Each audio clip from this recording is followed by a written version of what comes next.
Penguin Random House Audio presents The Splendid and the Vile, a saga of Churchill, family, and defiance during the Blitz, by Erik Larson. Read for you by John Lee, with a note read by the author. A note to listeners. This is Erik Larson. It was only when I moved to Manhattan a few years ago that I came to understand with sudden clarity how different the experience of September 11, 2001 had been for New Yorkers than for those of us who watched the nightmare unfold at a distance. This was their home city under attack. Almost immediately, I started thinking about London and the German aerial assault of 1940-41, and wondered how on earth anyone could have endured it. 57 consecutive nights of bombing, followed by an intensifying series of nighttime raids over the next 6 months. In particular, I thought about Winston Churchill. How did he withstand it, and his family and friends?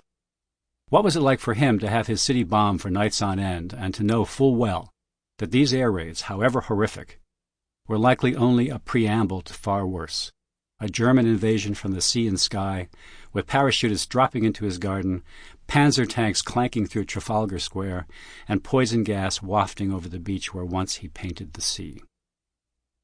I decided to find out, and quickly came to realize that it is one thing to say, "carry on," quite another to do it.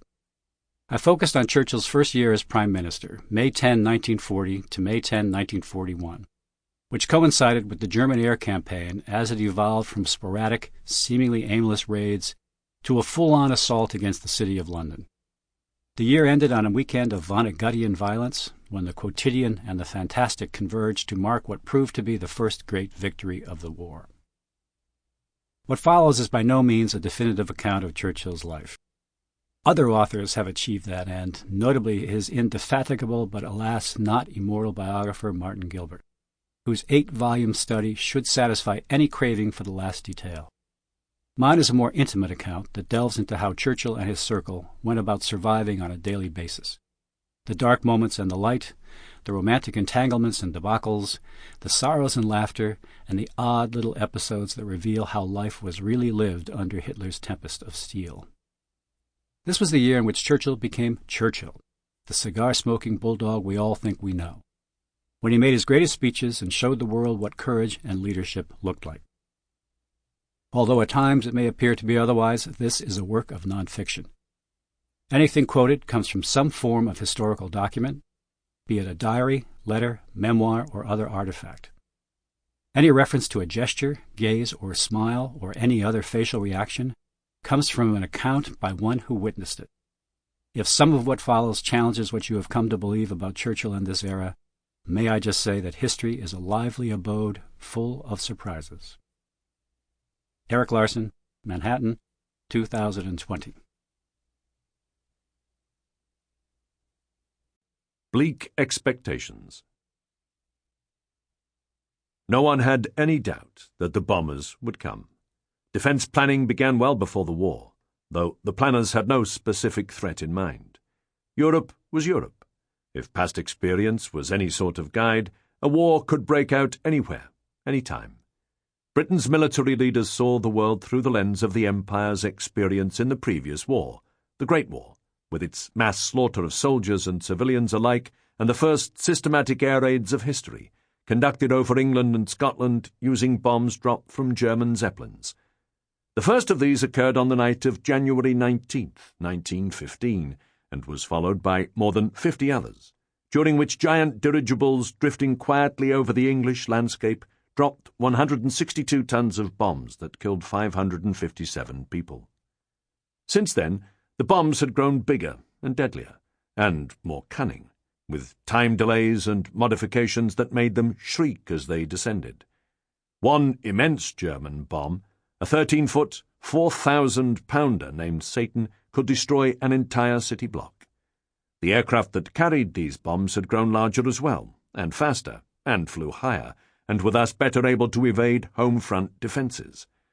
On November 10, 1932, Stanley Baldwin, then Deputy Prime Minister, gave the House of Commons a forecast of what was to come. "I think it is well for the man in the street to realize that there is no power on earth that can protect him from being bombed. Whatever people may tell him, the bomber will always get through. The only effective defense lay in offense, he said, which means that you will have to kill more women and children more quickly than the enemy if you want to save yourselves. Britain's civil defense experts, fearing a knockout blow, predicted that the first aerial attack on London would destroy much, if not all, of the city, and kill 200,000 civilians. It was widely believed that London would be reduced to rubble within minutes of war being declared, wrote one junior official. Raids would cause such terror among the survivors that millions would go insane. London for several days will be one vast raving bedlam, wrote J.F.C. Fuller, a military theorist, in 1923. The hospitals will be stormed, traffic will cease, the homeless will shriek for help, the city will be a pandemonium. The Home Office estimated that if standard burial protocols were followed, casket makers would need 20 million square feet of coffin wood, an amount impossible to supply. They would have to build their coffins from heavy cardboard or papier-mâché, or simply bury people in shrouds. For mass burial, the Scottish Department of Health advised, the most appropriate type of grave is the trench grave, dug deep enough to accommodate 5 layers of bodies. Planners called for large pits to be excavated on the outskirts of London and other cities, the digging to be done with as much discretion as possible. Special training was to be provided to morticians to decontaminate the bodies and clothing of people killed by poison gas. When Britain declared war against Germany on September 3, 1939, in response to Hitler's invasion of Poland, the government prepared in earnest for the bombing and invasion that was sure to follow. The code name for signalling that invasion was imminent or underway was Cromwell.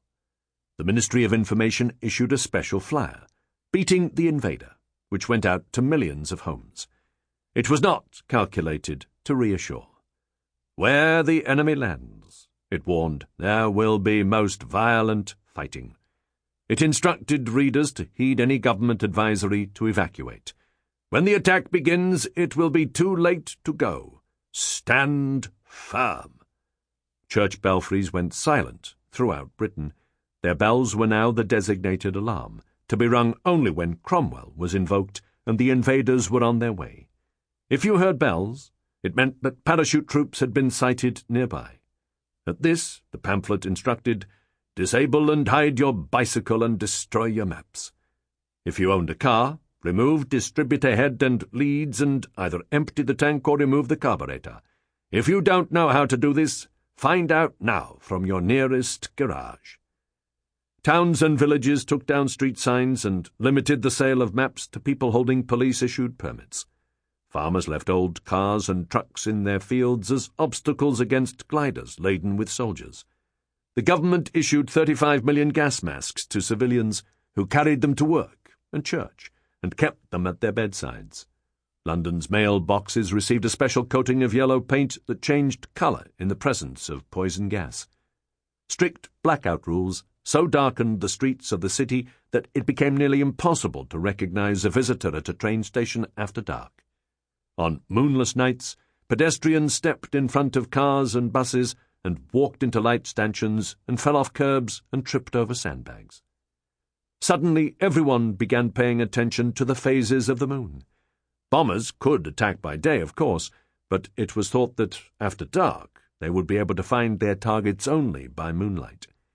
The full moon and its waxing and waning gibbous phases became known as the bomber's moon. There was comfort in the fact that bombers and, more importantly, their fighter escorts would have to fly all the way from their bases in Germany, a distance so great as to sharply limit their reach and lethality. But this presumed that France, with its mighty army and Maginot Line and powerful navy, would stand firm and thereby hem in the Luftwaffe and block all German paths to invasion.